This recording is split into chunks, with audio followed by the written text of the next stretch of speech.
Salut à tous, j'espère que vous allez bien. Aujourd'hui dans cette vidéo, je vais vous aider à réaliser quelque chose qui vous donne souvent du fil à retordre. Je parlais bien évidemment du cornet en chocolat et avec ces petits trucs astuces, vous allez voir, vous allez vous épater et épater vos invités. Allez, c'est parti, on y va.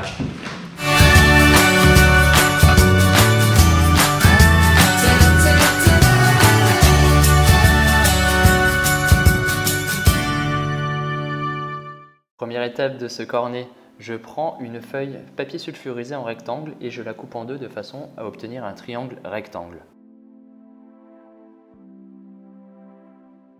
Moi qui suis droitier, je vais prendre l'angle droit dans ma main droite. Bon, pour vous les gauchers, naturellement, vous prendrez l'angle droit dans la main gauche.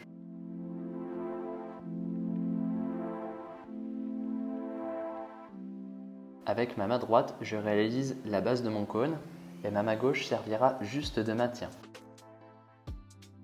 Avec mes trois doigts de la main droite, je vais l'utiliser pour faire pivoter le cône et les trois doigts de ma main gauche servira uniquement de maintien comme je vous l'ai dit précédemment.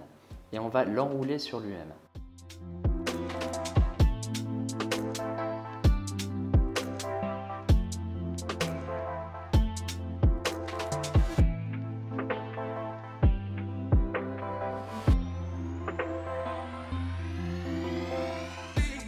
Bien évidemment, il se peut que votre cornet soit trop large ou trop haut, voire trop bas. Alors là, je vous invite à glisser le papier vers le haut ou le bas pour réduire la hauteur et de gauche à droite pour réduire le diamètre de votre cornet.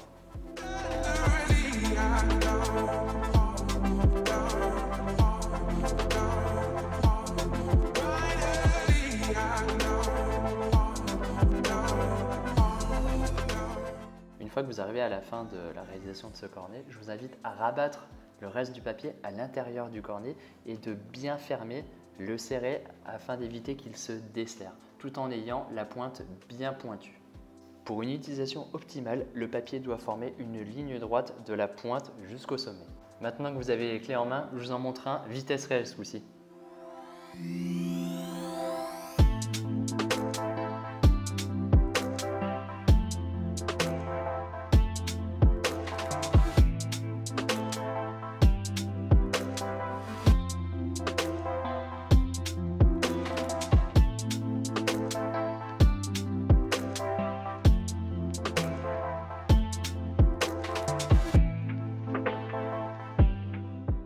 Remplissez votre cornet de chocolat à peu près à la moitié, tout simplement pour éviter un débordement lorsque vous allez le refermer. Maintenant, vous allez fermer votre cornet, comme ceci, et puis vous allez replier dans l'autre sens, tout simplement pour garder une pression avec le papier.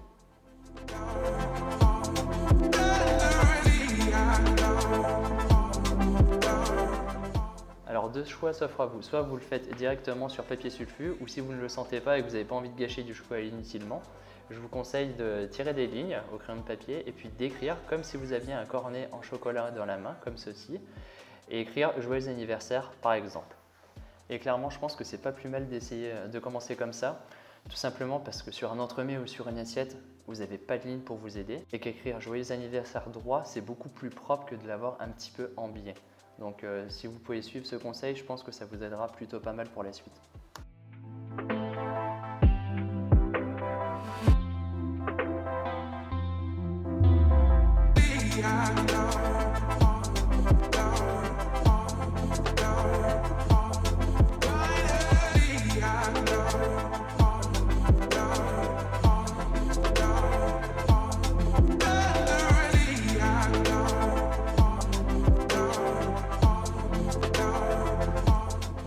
On arrive enfin sur le papier sulfurisé.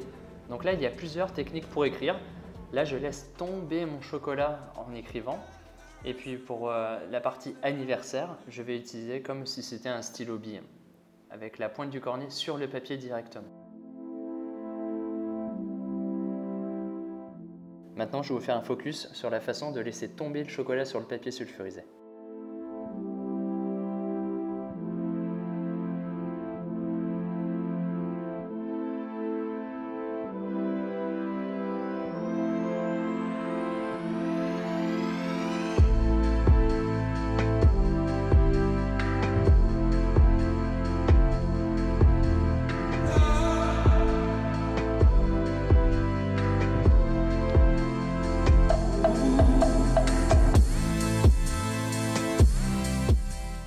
Dernier petit exercice, je vous montre 2 petits décors que vous pouvez faire sur vos entremets ou sur vos assiettes.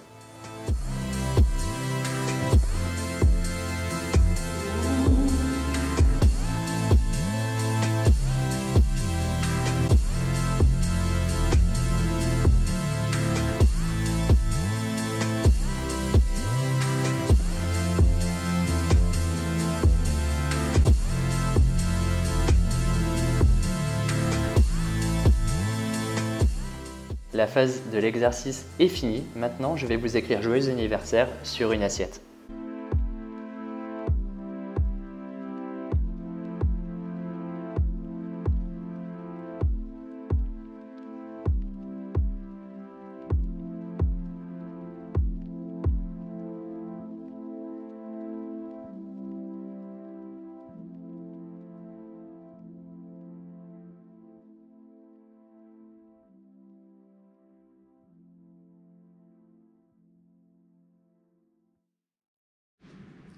C'est la fin de cette vidéo, j'espère qu'elle vous aura plu.